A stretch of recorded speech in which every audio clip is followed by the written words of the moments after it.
आपको blood cancer diagnose हो गया, तो फिर तो उन्होंने इलाज भी बता दिया होगा आपको। कीमोथेरेपी बोला तो और कीमोथेरेपी के साइड इफेक्ट? बहुत गंदे थे। मैं व्हील चेयर पे आ गया था और बहुत दिक्कत हो रही थी। बाल झड़ गए, नसें ब्लॉक हो गई, हाथ पास फूल रहे थे बहुत ज़्यादा, और मतलब पूरी बॉडी के बाल झड़ रहे थे, उल्टियाँ आ रही थी, खाने का टेस्ट नहीं आ रहा था। जैसे तैसे 8 महीने निकाले, उसके बाद नॉर्मल हुआ, रिकवरी हुई, रेडियोथेरेपी हुई, फिर ठीक हुआ, चलने लगा, वापस कैंसर मिला। मुझे ये पता था कि आयुर्वेद में इसकी अगर कीमोथेरेपी से प्रॉब्लम आ गई फर्टिलिटी की, तो आयुर्वेद इसको रिकवर कर लेगा।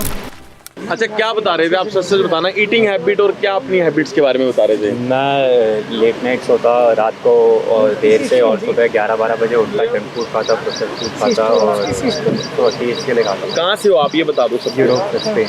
मैं वहाँ बार्सिलोना में स्टडी कर रहा था, देन मेरे को वहाँ पे ब्लड कैंसर। आपको ब्लड कैंसर डायग्नोस हो गया, तो फिर तो उन्होंने इलाज भी बता दिया होगा आपको। कीमोथेरेपी बोला तो और कीमोथेरेपी के साइड इफेक्ट? बहुत गंदे थे। मैं व्हील चेयर पे आ गया था और बहुत दिक्कत हो रही थी। बाल झड़ गए, नसें ब्लॉक हो गई, हाथ पास फूल रहे थे बहुत ज़्यादा, और मतलब पूरी बॉडी के बाल झड़ रहे थे, उल्टियाँ आ रही थी, खाने का टेस्ट नहीं आ रहा था। जैसे तैसे 8 महीने निकाले, उसके बाद नॉर्मल हुआ, रिकवरी हुई, रेडियोथेरेपी हुई, फिर ठीक हुआ, चलने लगा, वापस कैंसर मिला। अच्छा, दोबारा फिर बॉडी में कैंसर आ गया, यानी कि सारी मेहनत जो कीमो करी, रेडिएशन करी, पैसा भी लगाया, वो सब बेकार हो गया। मुझे लगा ये सारी स्टोरी बताने के बाद बोलेगा भाई मैं ठीक हो गया, अब तो बस वेलनेस के लिए आया हूँ। अब तो बोन मैरो ट्रांसप्लांट हो रहा है 30 to 40। अच्छा, बोन मैरो ट्रांसप्लांट भी हो गया, फिर फेल हो गया, तो फिर क्या करोगे? अगर हो गया, मान लो बोन मैरो ट्रांसप्लांट भी करा लेते हैं, वो भी फेल हो जाएगा, फिर क्या करोगे? वो तो देखा है मैंने कईयों का फेल होते हुए। उसके बाद तो अब आपको कुछ नहीं होगा, आप इसी आयुर्वेद से, नेचुरोपैथी से डाइट ठीक करके इसको हराओ, और दुनिया के लिए एक मिसाल बनो कि मैंने इसको खुद हराया है अपनी शक्ति से। तो कितने और क्या आपकी रूटीन थी? दिनचर्या के बारे में यूथ्स को बताओ कि क्या दिनचर्या थी। मतलब ब्रेकफास्ट हैवी करता, डिनर बहुत हैवी करता, और क्या खाते थे? पास्ता पीता, बस यही। तो आजकल के सारे बच्चे आपको देख रहे हैं, सारा दिन momos, pizza, spring roll, burger खा रहे हैं, जो घर का फ्रूट सैलड नहीं खा रहे, ब्रेड खा रहे हैं, उनको क्या कहना चाहोगे? आप कितने साल के हो आप? 19 में 18 में डायग्नोस। और आपको पहली बार कब ब्लड कैंसर पता चला? लास्ट जब मैं 18 था। आपको क्लियर पता है ब्लड कैंसर? हाँ। और ब्लड कैंसर आपको प्रोसेस फूड से हुआ। हाँ, तो आप सब बच्चों को एक अपील कर दो कम से कम कि मम्मी के हाथ का, दादी के हाथ का, नानी के हाथ का खाना खा लो। पालक की सब्जी है तो मैं पनीर खा लेता, पालक नहीं खाता, और नमकीन कर देता, सब्जियां साइड कर देता, मूली वगैरह रखा है मैं साइड कर देता, और जो ही सीजनल फ्रूट्स है मैं बोलता नहीं, मैं को कुछ नमकीन खाऊंगा या दूसरी चीज़ें खाऊंगा, और ज़्यादा करके प्रोसेस फूड खाता, पैकेज फूड खाता। अच्छा, एक बात बताओ आचार्य जी, जैसे ये और स्पेन से हैं, और स्पेन बड़ा हमने सुना है कि यूरोपियन कंट्री हो गई कंट्री, ये तो बहुत प्रगति पे है मानी, तो वहाँ इसका इलाज बेटे का हो नहीं पाया, और ये हार के नहीं, वहाँ इलाज हुआ। जो इलाज करते हैं सब ने वही किया, इन्होंने कीमोथेरेपी, रेडियोथेरेपी। ब्लड कैंसर में सर्जरी नहीं होती, अदरवाइज और कैंसर में सर्जरी होती है, लेकिन उसके बावजूद कैंसर दोबारा क्यों आ गया? बिकॉज वो ट्रीटमेंट का तरीका गलत है, वो अप्रोच रॉन्ग है। आयुर्वेद में ठीक हो जाओगे? हाँ, क्योंकि आयुर्वेद फूड का एस्पेक्ट देखता है, जैसे मेरा मेटाबॉलिज्म खराब है तो आयुर्वेद तो मेटाबॉलिज्म को ठीक कर देता है, तो कैंसर बनतेगा ही नहीं बॉडी के अंदर। आप मेरी शक्ल या हमारा हॉस्पिटल कब से जानते हो? मैं तो बहुत पहले से जानता हूँ ऑनलाइन, बट मेरे मम्मी पापा एलोपैथी में कहते थे कि मम्मी कहाँ है? ये इतनी सुंदर मम्मी बहन लगती है आपकी। ये मम्मी है। नमस्कार भैया, मैं आयुर्वेद को मानती हूँ, पर डॉक्टर लेकिन इसको क्यों ले गया एलोपैथी में? फिर सर डॉक्टर ने डरा दिया कि जो ये ट्यूमर वक्त है में वो बढ़ रहा है हार्ट के बहुत पास तेजी है, से। और वो हार्ट को टच कर रहा है, तो हार्ट फेल हो तो सकता है। अभी भी तो दोबारा कैंसर आ गया, अब उनकी थ्योरी कहाँ गई? चरण में आ गए। तो यही पहले आ जाते ना। अब आप एक बात बताओ, ये बच्चा है 19 साल का, इसको भविष्य में शादी भी करनी है, बच्चे भी पैदा करने हैं, फ्यूचर में अपनी ज़िंदगी भी चलानी है, लंग्स भी सही रखने हैं।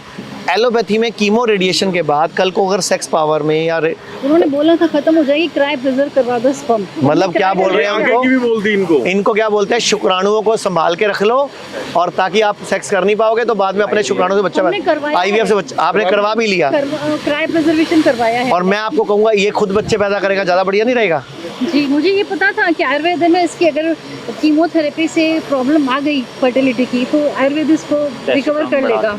तो ये तो हमें उसमें लेके चल रहे थे कि मतलब कि उससे प्रॉब्लम आएगी, इससे ठीक करेंगे। ये पता आप था मुझे। यही पहले जब इसको प्रॉब्लम आई उसी टाइम आयुर्वेद में ले आते ना। उस टाइम साथ में गौमूत्र तुलसी चालू किया था, तो मेरा एक बहुत रेयर केस था कि मेरे यहाँ पे ना बहुत ज़्यादा बड़ा ट्यूमर था, तो डॉक्टर ने बोला कि 6-8 महीने कीमो लगेगा तब बटेगा। पहले ही महीने में मैंने बहुत ज़्यादा तुलसी अर्क और गौमूत्र सुबह पीने लग गया, तो मेरा जो ट्यूमर था वो पूरा का पूरा। वेरी गुड भाई, तालियां बजाओ इसके लिए।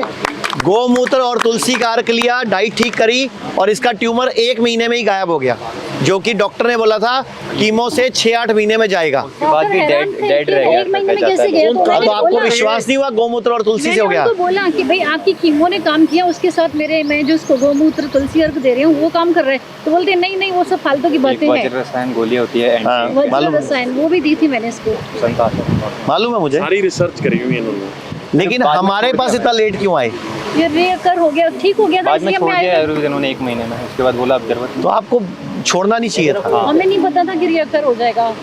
तो अब यहाँ पे जैसे आज आप पहली बार, आज आपका फर्स्ट डे है शायद, पहला दिन एक है। चीज़ मेरे को तो अभी तक जैसे सुबह से मिले हो तो आपको कैसी फीलिंग है यहाँ पे? कैसा आपका माहौल है, या लोगों को देख के क्या फीलिंग आ रही है कि यहाँ पे कुछ उम्मीद है?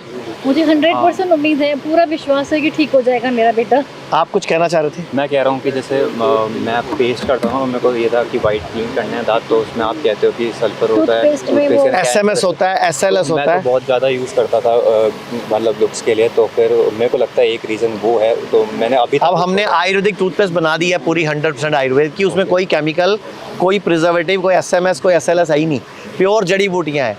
प्लस मैं लोगों को बोलता हूँ मुलट्ठी खाओ और इलायची चबाओ, मुलट्ठी और इलायची चबाओ, ताकि आपको कोई मुंह के मसूड़े खराब ना हो, कभी दांत खराब ना हो, कभी पायरिया ना हो, कभी मसूड़ों में जख्म ना हो, कभी दांतों की प्रॉब्लम ना हो, लंग्स भी साफ रहें। अब तेरे को यहाँ से 20 दिन लगे, 40 दिन लगे, सेटल करके भेजेंगे और तेरे को फिर दोबारा बुलाएंगे। जब तेरी रिपोर्टें नॉर्मल आ जाएंगी तब तेरे से पार्टी के नाम पे हम गरीबों के लिए लंगर कराएंगे। हाँ बिल्कुल करेंगे, सही। ठीक है जी, धन्यवाद। हाँ। पूरे भारत में हमारे 58 से अधिक हॉस्पिटल्स, 60 से अधिक क्लिनिक व डे केयर सेंटर्स हैं।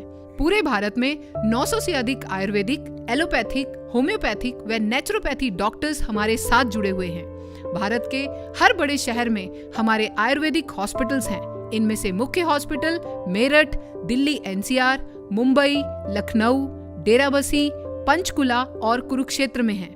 यहाँ पर kidney fail, liver fail, cancer, heart problem, जोड़ों के दर्द, diabetes, BP, sugar, piles, fissure व फिस्टुला और अन्य बड़ी से बड़ी बीमारियों को रिवर्स किया व सिखाया जाता है। अगर आप वीडियो में कही गई बात से सहमत हैं तो Y टाइप करें, सहमत नहीं हैं तो N टाइप करें।